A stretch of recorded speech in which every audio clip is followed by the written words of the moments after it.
The issue of restorative justice, which focuses on how to repair the harm caused by crime, emphasizes accountability and making amends, is our focus on today's interview on Law Weekly. And our guest is the coordinator of the Lagos State Restorative Justice Steering Committee, Benson Iwuagwu. The issues affecting the Nigerian prison service, or the prisons generally, are so fundamental that there are no cosmetic, superficial approaches that can solve the problem. There are several. The first issue is the prison was conceived as a retributive institution for those who breached the king's peace. But what we've had is that over the years, because of the influence of democracy and all that, there's been this superficial attempt to change the name. For instance, I think in 2009 or thereabout, there was a bill proposed by the Nigerian Prison Service to change it to Nigerian Prison Service and Correctional Systems. But you see, once the foundation is wrong, the conclusions, whatever you do thereon, will be wrong. So firstly, to get the Nigerian prison system to what it should be, we should begin from the jurisprudence of our criminal justice system, where crime will be seen not just as an offense against the state, but will be seen as an infraction of persons, relationships, and all that. When it is seen from that prison, then the concept begins to change. The institutions that back up to that the criminal justice administration will also begin to change. So for us, one, the foundation is wrong. Secondly, and because the foundation is wrong, you discover that the institution of the prison is of secondary interest to the powers that be. And that is why it is one of the most poorly funded institutions or agency of government. At the Ikoyi prison, we have over 2,000 awaiting trial inmates and just about well above 200 inmates convicted. What do you think can really be done on the issue of awaiting trial inmates? Until a system is adopted where not every case goes to the court and is processed through our established criminal justice system, nothing can happen. We must have an alternative system that looks at individual complaints and then is able to deal with it in a way that is consistent with the interest of society, peace, and stability. There's been a controversy over the Administration of Criminal Justice Act, the ACJ, passed in May 2015, as regards the implementation. What do you have to say about that? I think it would be too early to come to that conclusion that it has run to a hitch. I would rather say that we should patiently yet explore it. One good thing about the administration of Criminal Justice Act 2015 is that it's brought some measure of accountability to the issue of arrest. For instance, if you arrest somebody as a police officer, you must be able to show good cause. The magistrates have been given supervisory powers and all that. So it's a good introduction.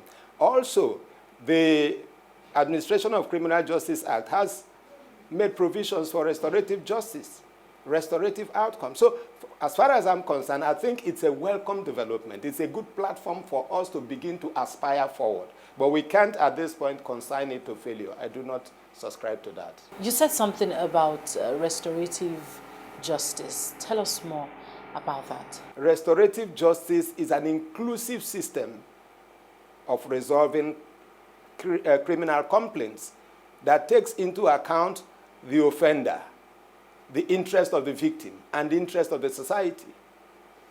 Now, what we have presently is that once a person is charged to court and is convicted or possibly remanded, the victim is still lodging in the cold. The offender is still in apprehension, because that you've gone to court does not mean you have settled with me as a result of my car or relative that you killed. So restorative justice is evolved through time, to begin to look at justice from a much wider perspective. How different is restorative justice from plea bargaining? Well, plea bargaining is an aspect, is a tool of restorative justice. You use plea bargaining when it comes to restorative conversations, just as you use sentencing, victim-offender mediation. These are all elements of restorative justice. So they are not too different, except that in using plea bargaining in restorative conversations, you have to explore the nature of the harm and the hurt that have been committed. We are not saying that every crime or infraction is amenable to restorative justice process. No. Do you think this will increase or reduce the rate of crime in Nigeria? We are very, very definite and certain.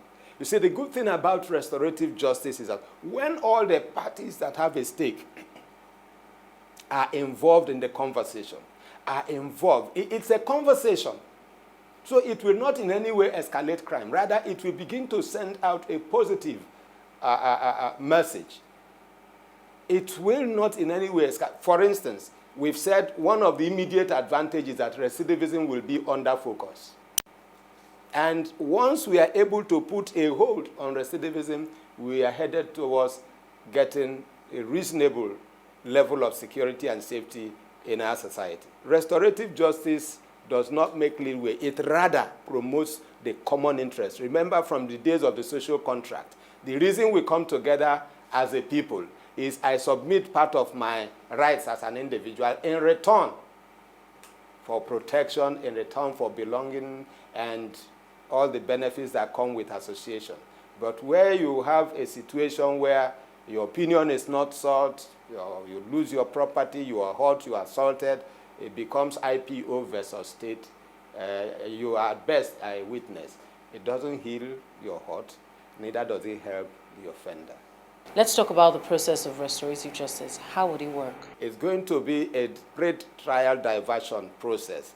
It also will work pre-charge. In other words, it can work at the police station level when the prosecutor or the IPO looks at it and thinks, okay, this is what can go this way, rather than charge the person to maybe a first offender, maybe a juvenile, rather than begin to expose the person to the hardship and harshness and the corrupting influence of possible trial and remand.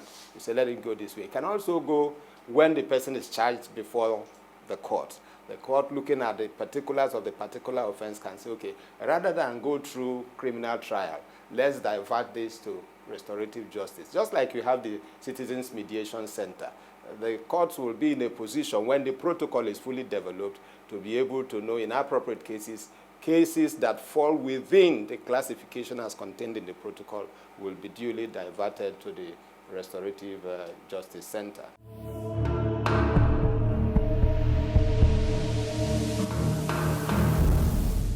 Coming up after the break, lawyers comment on the issue of suspension of the former chairman of the House Committee on Appropriation. Stay with us.